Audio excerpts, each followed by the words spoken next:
Hi అండి అందరికీ. Welcome to Hrudaya's kitchen. ఈరోజు నేను లంచ్‌లోకి ముద్దపప్పు చారు, బెల్లం చారు చేసుకుంటున్నాను. చాలా బావుంటుంది. స్వీట్ ఇష్టపడే వాళ్ళకి ఈ రెసిపీ చాలా నచ్చుతుంది. దానికోసం ఒక నిమ్మకాయ సైజంతా చింతపండు తీసుకొని, దాన్ని ఒకసారి కడగాలి.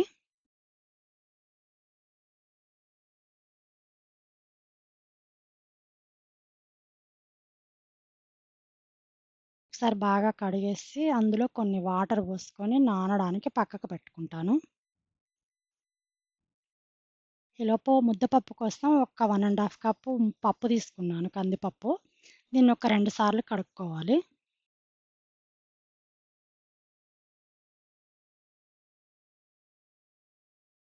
ఇప్పుడు ఇందులో ఒక కప్పుకి 2 కప్పులు వాటర్ పోసుకోవాలి. 2 కప్పులు వాటర్ పోసేసి కొంచెం సేపు పక్కన పెడతాను. చారు కోసం ఉల్లిపాయలు, పచ్చిమిర్చి కట్ చేసుకొని ఒక వెల్లిపాయ దంచి పెట్టుకున్నాను. 2 రెమ్మలు కరివేపాకు తీసుకుంటున్నా. పప్పు స్టవ్ మీద పెట్టేసుకుంటాను. దాంట్లో కొంచెం పసుపును, కొంచెం ఆయిల్ వేసుకొని మూత పెట్టేసుకొని విజిల్ పెట్టుకొని స్టవ్ మీద పెట్టేసి ఒక 3 విజిల్ రానివ్వాలి.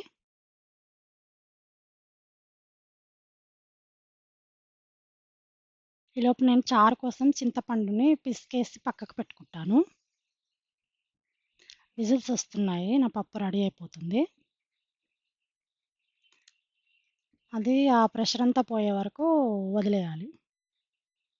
ఇప్పుడు చారు చేసుకుంటాను. స్టవ్ వెలిగించుకొని ఒక గిన్నె పెట్టి దానిపైన 2 పావులు ఆయిల్ పోసుకోవాలి. ఇప్పుడు ఇందులో 2 ఎండుమిర్చి తుంచేసుకుంటున్నాను. అలానే కొంచెం జీలకర్ర, కొంచెం ఆవాలు, అట్లానే దంచి పెట్టుకున్న వెల్లుల్లిపాయలు వేసుకోవాలి. ఇప్పుడు కట్ చేసి పెట్టుకున్న ఉల్లిపాయలు, పచ్చిమిర్చి వేసి ఒకసారి కలుపుకోవాలి. ఇది కొంచెం వేగడానికి కొద్దిగా సాల్ట్ వేసుకుంటే త్వరగా వేగుతుంది.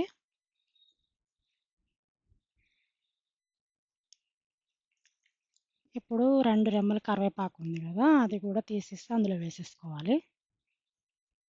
ఇది కొంచెం ఫ్రై అవ్వాలి.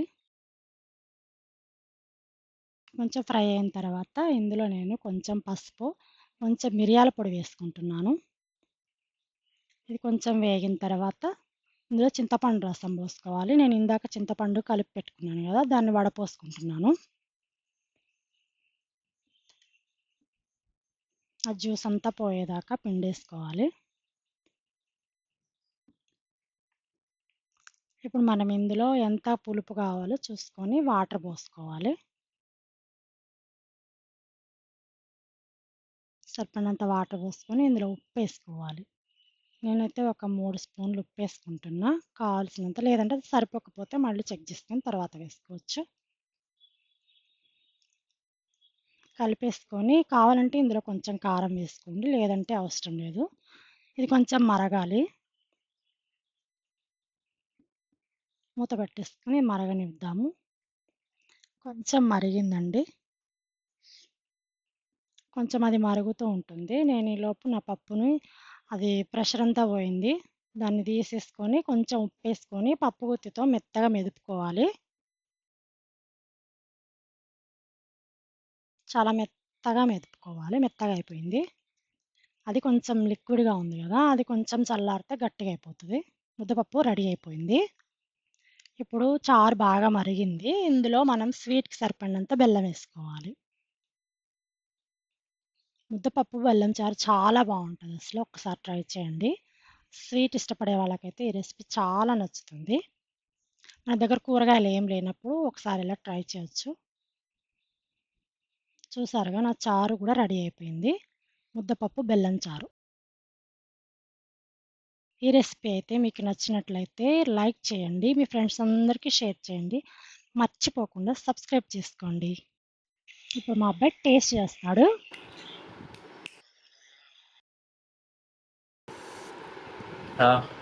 ముద్దపప్పు, ఆవకాయ, నెయ్యి వాసనకి పెట్టుకుని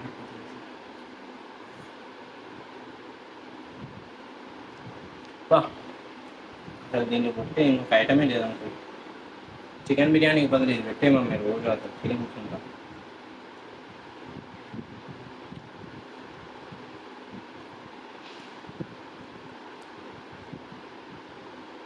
బాగుంది, చాలా బాగుంది. ఎవరు చేసినా ఇట్టే వస్తుంది, కాకపోతే నువ్వు చేస్తే ఇంకా బాగుంది.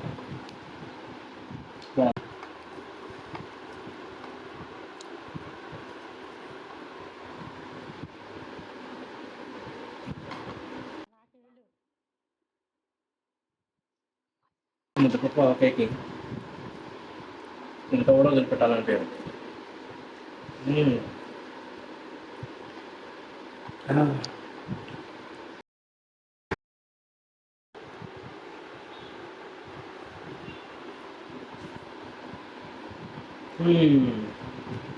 మంచిగా కారంగా, స్వీట్గా, కారంగా అట్లా అది రెండు టేస్ట్లు కలుపుకొని తింటే భలే ఉంటుంది అసలు.